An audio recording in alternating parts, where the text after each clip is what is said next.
In June 1972, a woman appeared in Cedars-Sinai Hospital in nothing but a white, blood-covered gown. Now this, in itself, should not be too surprising, as people often have accidents nearby and come to the nearest hospital for medical attention. But there was two things that caused people who saw her to vomit and flee in terror. The first being that she wasn't exactly human. She resembled something close to a mannequin, but had the dexterity and fluidity of a normal human being. Her face was as flawless as a mannequin's, devoid of eyebrows and smeared up in makeup. There was a kitten clamped in her jaws, so unnaturally tight that no teeth could be seen, and the blood was still squirting out over her gown and onto the floor. She then pulled it out of her mouth, tossed it aside, and then collapsed.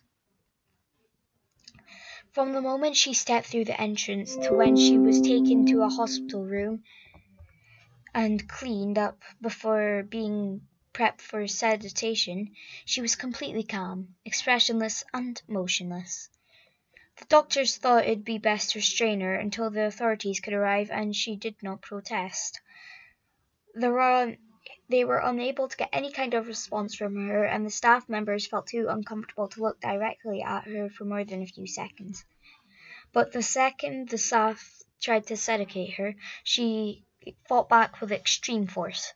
Two members of staff had to hold her down as her body rose up on the bed, that same blank expression.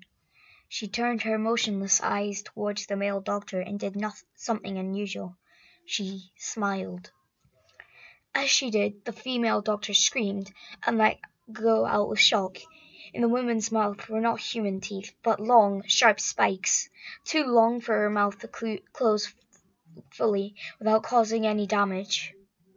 The male doctor stared back at her for a moment before asking, "What in the heck are you?" She cracked her neck down to her shoulder to observe him, still smiling.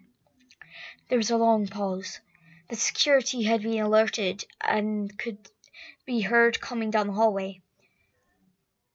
As he heard them approach, she darted forward, sinking her teeth into the front of his throat, ripping out his jugular, and letting him fall to the floor, gasping for air as he choked on his own blood. She stood up and leaned over him, her face coming dangerously close to his as the life faded from his eyes. She leaned closer and whispered into his ear, "I am God."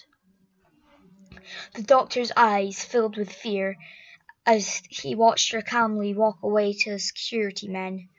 His last ever sight would be watching her feast on them one by one.